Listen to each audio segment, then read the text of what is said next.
స్నేహితులు. ఒకరోజు నక్క కొంగను డిన్నర్కి పిలిచింది. ఈ రాత్రి మా ఇంట్లో తిను ప్లీజ్.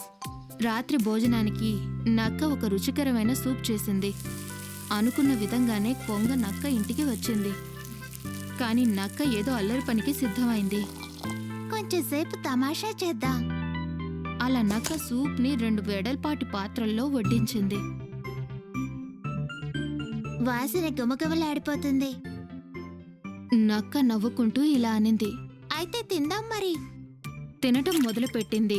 కొంగ వెడల్పాటి పాత్రలో తినడానికి చాలా కష్టపడింది. ఆ పాత్రలోకి తన వెడల్పాటి ముక్కు దూరలేకపోయింది. నక్క మాత్రం కొంగ ఇబ్బందిని చూసి చాటుగా నవ్వుకుంది. నక్క చాలా సులువుగా వెడల్పాటి పాత్రలోని సూప్ని నాకుతూ తినేసింది. ఆహా ఆహా, నేను తినేశాను. నువ్వింకా తినటం ముగించలేదా? కొంగ చాలా ఇబ్బంది పడుతూ మొహమాటంతో ఇలా అనింది. ఓ ఎస్, తినేశాను. నా కడుపు నిండిపోయింది. నక్క నవ్వి, సరే, కానీ తిండి వృధా చేయకూడదు. అలా కొంగ పాత్రలోని సూపుని కూడా నక్క తినేసింది. కొంగ చాలా బాధతో ఇంటికి వెళ్ళింది. రాత్రంతా ఆకలితో గడిపింది. కానీ నక్క మాత్రం చాలా ఎంజాయ్ చేసింది. కొంగ నక్కని డిన్నర్కి ఇంటికి పిలిచింది. కొంగ నక్కకు ఇష్టమైన సూప్ని చేసి 2 మరిచిపోయింది.